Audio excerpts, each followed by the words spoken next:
రాష్ట్రంలోని ప్రభుత్వ ఉద్యోగులు, పెన్షనర్లు ఎదుర్కొంటున్న పెండింగ్ ఆర్థిక సమస్యలను ప్రభుత్వం ఇకపై ఆలస్యం చేయకుండా తక్షణమే పరిష్కరించాలని ఏపీజేఏసీ అమరావతి చైర్మన్ బొప్పరాజు వెంకటేశ్వర్లు ప్రభుత్వాన్ని కోరుతూ వినతి పత్రాలను సమర్పించారు. కార్యాచరణను ప్రకటించారు. లేదంటే ఉద్యోగులు, పెన్షనర్ల తీవ్ర ఆగ్రహానికి గురవ్వాల్సి వస్తుందని హెచ్చరించారు. ఉద్యోగ సంఘాలను అధికారికంగా చర్చలకు ఆహ్వానించి సంవత్సరాలుగా పెండింగ్లో ఉన్న సమస్యలపై స్పష్టమైన నిర్ణయాలు తీసుకోవాలని ఆయన డిమాండ్ చేశారు. ప్రభుత్వం సానుకూలంగా స్పందించకపోతే భారీ స్థాయిలో ఉద్యమ కార్యాచరణ చేపట్టక తప్పదని ఆయన స్పష్టం చేశారు. ఉద్యోగులు 2 ఏళ్లుగా సహనంతో ఎదురు చూసినప్పటికీ ప్రభుత్వం నిర్లక్ష్య ధోరణి అవలంబించడం తీవ్ర నిరాశకు గురి చేస్తోందని బొప్పరాజు అసహనం వ్యక్తం చేశారు. ఇదే విషయాలపై ఇటీవల ఆయన 2 భారీ సమావేశాలు నిర్వహించి సమస్యలు పరిష్కరించకపోతే ఏం జరుగుతుందో ప్రభుత్వానికి స్పష్టం చేస్తూ హెచ్చరికలు జారీ చేశారు. వినతి పత్రాలను అధికారులకు అందజేశారు. ఆయన ఏమన్నారో ఇక్కడ చూద్దాం. ఈ నెల 30వ తేదీన రాజమహేంద్రవరంలో APJAC Amaravati, AP revenue association ఉమ్మడిగా విస్తృత సమావేశాలు నిర్వహించాయి. ఈ సమావేశాల్లోనే ఉద్యోగుల సమస్యలను, పెన్షనర్ల సమస్యలను ప్రభుత్వం దృష్టికి తీసుకువెళ్లేందుకు ఏపీజేఏసీ అమరావతి రాష్ట్ర వ్యాప్తంగా కార్యాచరణ ప్రకటించింది. ఉద్యోగులు, పెన్షనర్ల పెండింగ్ డిమాండ్లను సకాలంలో పరిష్కరించకపోతే కార్యాచరణ మొదలు పెట్టబోతున్నామని కూడా ఆయన ఈ సమావేశంలో స్పష్టం చేశారు. ఇప్పటికీ అన్ని జిల్లాల కలెక్టర్లకు ఏపీజేఏసీ అమరావతి రెవెన్యూ ఉద్యోగుల సంఘాల ఆధ్వర్యంలో వినతి పత్రాలను ఇచ్చారు.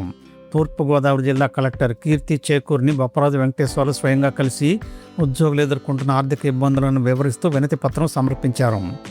ఉద్యోగులకు చెల్లించాల్సిన సరెండర్ లీవ్ బకాయిలే దాదాపు 7,000 కోట్లకు చేరుకున్నాయని, ముఖ్యంగా పోలీసులతో సహా అనేక శాఖల ఉద్యోగులు సరెండర్ లీవ్ బిల్లుల చెల్లింపులు చేయకపోవడం వల్ల తీవ్ర ఇబ్బందులు ఎదుర్కొంటున్నారని ఆయన అన్నారు. ఎన్నిసార్లు కోరినా గత ప్రభుత్వ కాలానికి సంబంధించిన వేల కోట్ల రూపాయల బకాయిల వివరాలను కూడా ప్రభుత్వం వెల్లడించడం లేదని, ఎవరికి ఎంత బకాయిలు ఉన్నాయో చెప్పేందుకు కూడా ముందుకు రావడం లేదని ఆరోపించారు. కొత్త ప్రభుత్వం ఏర్పడిన తర్వాత ఉద్యోగుల ఆర్థిక ప్రయోజనాలపై ఒక్కసారి కూడా సమగ్రంగా చర్చించిన దాఖలాలు లేవని ఆయన ఆవేదన వ్యక్తం చేశారు. ఈ సందర్భంగా ఆయన ప్రభుత్వం ముందుంచిన ప్రధాన డిమాండ్లలో గత ప్రభుత్వ కాలం నుండి పెండింగ్లో ఉన్న సుమారు 30,000 కోట్ల బకాయిలను వెంటనే చెల్లించాలని కోరారు. కొత్త పీఆర్సీ అమలుకు వెంటనే కమిషన్ను నియమించాలని, పీఆర్సీ అమలు అయ్యే వరకు ఐఆర్ ప్రకటించాలని కోరారు. ఎన్నో నెలలుగా పెండింగ్లో ఉన్న డిఏ, డిఆర్ బకాయిలు విడుదల చేయాలని, ఉద్యోగులకు రావాల్సిన లీవ్ అరియర్లను, సరెండర్ లీవ్ బిల్లులను, నగదును వెంటనే చెల్లించాలని కోరారు. ప్రస్తుత ప్రభుత్వం అధికారంలోకి వచ్చి 2 ఏళ్లు పూర్తవుతున్నప్పటికీ ఉద్యోగుల న్యాయబద్ధమైన సమస్యల పరిష్కారం కావడం లేదని బొప్పరాజు విమర్శించారు. ప్రభుత్వం మారితే పెండింగ్ బకాయిలు చెల్లిస్తారని ఉద్యోగులు, పెన్షనర్లు ఆశించారని, కానీ ఇప్పటి వరకు ప్రభుత్వం నుండి స్పష్టమైన స్పందన లేదన్నారు. 6 నెలలకు ఒకసారి ప్రకటించాల్సిన డిఏను 2 ఏళ్లుగా ప్రకటించడం లేదని, పీఆర్సీ కమిషన్ కూడా నియమించలేదని గుర్తు చేశారు. విశ్రాంత ఉద్యోగులకు డిఆర్ బకాయిలు కూడా అందడం లేదని, దీంతో వారి పరిస్థితి మరింత ఘోరంగా మారిందన్నారు.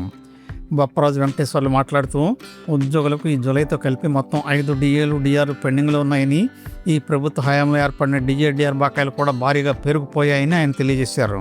ప్రభుత్వం వచ్చి 2 ఏళ్లు పూర్తవుతున్నప్పటికీ ఈ బకాయిలు ఎప్పుడు చెల్లిస్తారనే విషయంపై స్పష్టత లేదన్నారు. 3 సంవత్సరాలుగా అమలు కావాల్సిన కొత్త పీఆర్సీ విషయంలో ఇప్పటికీ కమిషన్ నియామకం జరగలేదని, అధికారంలోనికి వచ్చిన వెంటనే మంచి ఐఆర్ ప్రకటిస్తామని ఇచ్చిన హామీ కూడా అమలు కాలేదని విమర్శించారు. అదేవిధంగా అవుట్సోర్సింగ్, కాంట్రాక్ట్ ఉద్యోగులు సమాన పని చేస్తున్నప్పటికీ సమాన వేతనం పొందడం లేదని, వారిని క్రమబద్ధీకరించాలని డిమాండ్ చేశారు. టీడీపీ ఎన్నికల మేనిఫెస్టోలో హామీ ఇచ్చినట్లుగా అవుట్సోర్సింగ్ ఉద్యోగులకు సంక్షేమ పథకాలు అమలు చేయాలని కోరారు. ఉద్యోగుల్లో పెరుగుతున్న అసంతృప్తిని దృష్టిలో పెట్టుకుని ఉద్యమానికి సన్నద్ధం చేసేందుకు ఏపీజేఏసీ అమరావతి కార్యాచరణ ప్రకటించింది. జూలై 12న శ్రీకాకుళంలో తొలి ఉద్యమ సన్నద్ధత సభ నిర్వహిస్తారు. జూలై 21వ తేదీన అనంతపురంలో 2వ సభ నిర్వహిస్తారు. అనంతరం రాష్ట్రంలోని అన్ని ఉమ్మడి జిల్లాల్లో కూడా ఇలాంటి సభలు నిర్వహించి ఉద్యోగులను ఐక్యం చేయాలని ప్రకటించారు. ప్రభుత్వం అప్పటికే స్పందించకపోతే ఏపీ ఎన్జీఓలతో పాటు ఇతర ఉద్యోగ సంఘాలను కూడా కలుపుకొని ప్రత్యక్ష ఐక్య ఉద్యమ కార్యాచరణ చేపడతామని బొప్పరాజు స్పష్టం చేశారు. ఈ సందర్భంగా పని ఒత్తిడి కారణంగా ఉద్యోగులు ఎట్టి పరిస్థితుల్లోనూ తీవ్ర నిర్ణయాలు తీసుకోవద్దని బొప్పరాజు విజ్ఞప్తి చేశారు. ఎలాంటి సమస్య వచ్చినా ఉద్యోగ సంఘాలు అండగా నిలుస్తాయని భరోసా ఇచ్చారు. అలాగే ఏపీజేఏసీ అమరావతి రాష్ట్ర అసోసియేట్ అధ్యక్షుడు డివి ఫణిపేర్రాజు మాట్లాడుతూ ప్రభుత్వం ఉద్యోగులకు ఇవ్వాల్సిన ఆర్థిక ప్రయోజనాలు వెంటనే చెల్లించకపోతే ఉద్యమాన్ని మరింత తీవ్రతరం చేస్తామని హెచ్చరించారు. ఈ సమావేశానికి ముందు గత మంగళవారం అంటే 21వ తేదీన విజయవాడలో ఏపీజేఏసీ అమరావతి ఆధ్వర్యంలో జేఏసీ అనుబంధ ఉద్యోగ సంఘాల రాష్ట్ర అధ్యక్షులు, ప్రధాన కార్యదర్శులతో కీలక సమావేశం జరిగింది.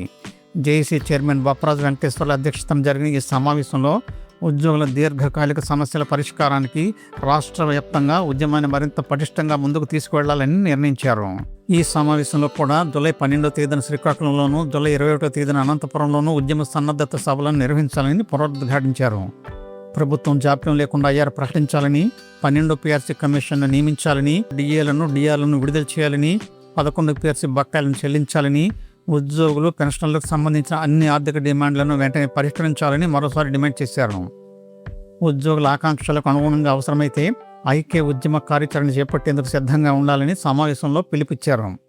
ఉద్యమాలకు ఉద్యోగ సంఘాలను సిద్ధం చేయడం, క్షేత్రస్థాయిలో అవగాహన కార్యక్రమాలు నిర్వహించడం, జిల్లా, డివిజన్ స్థాయిలో సమావేశాలు ఏర్పాటు చేయడం, ఎమ్మెల్యేలకు వినతి పత్రాలు అందించడం, అన్ని డివిజన్లలోనూ డిమాండ్లతో కూడిన బ్యానర్లు ఏర్పాటు చేయడం వంటి కార్యక్రమాలు చేపట్టాలని నిర్ణయించారు.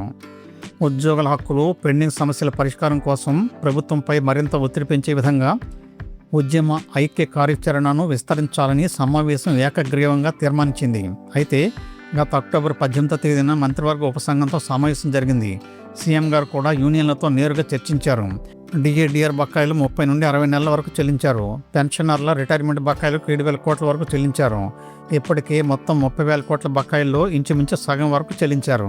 ఒక డిఆర్ను మంజూరు చేశారు. రెవెన్యూ వంటి కొన్ని శాఖల్లో వందలాది పదోన్నతులు ఇచ్చారు. సిపిఎస్, 62 సంవత్సరాల పదవీ విరమణ వంటి అంశాలపై త్వరలో ఉత్తర్వులు ఇవ్వబోతున్నారు. ఇలాంటివి ఎన్ని జరిగినా అసలైన PRC, IR, DR, surrender leave బకాయిలు, డిఆర్ మంజూరులు మాత్రం ఇంకా పెండింగ్లోనే ఉండిపోతున్నాయి. ఇవే మొదటగా పరిష్కరించాల్సిన సమస్యలు. ఇవి పరిష్కరించినంత వరకు ఉద్యోగులు, పెన్షనర్లు, జేఏసీలు ప్రభుత్వాన్ని తీవ్రంగా విమర్శిస్తూనే ఉంటారు, ఒత్తిడి చేస్తూనే ఉంటారు. అందుకే ప్రభుత్వం తక్షణ విధి పిఆర్సీ కమిషన్ను నియమించడం, ఐఆర్ మంజూరు చేయడం, కనీసం 2 డిఆర్లు మంజూరు చేయాలి. ఇలా చేస్తే ఉద్యోగులు, పెన్షనర్లకు కాస్త ఉపశమనం లభిస్తుంది, అసంతృప్తి కాస్త తగ్గుతుంది. ప్రభుత్వం ఈ విషయాన్ని ముందుగా గమనించి చర్యలు తీసుకోవాలి. వీడియో నచ్చితే తప్పకుండా సబ్స్క్రైబ్ చేసుకోండి, 10 మందికి షేర్ చేయండి, తప్పనిసరిగా లైక్ చేయండి. ధన్యవాదాలు.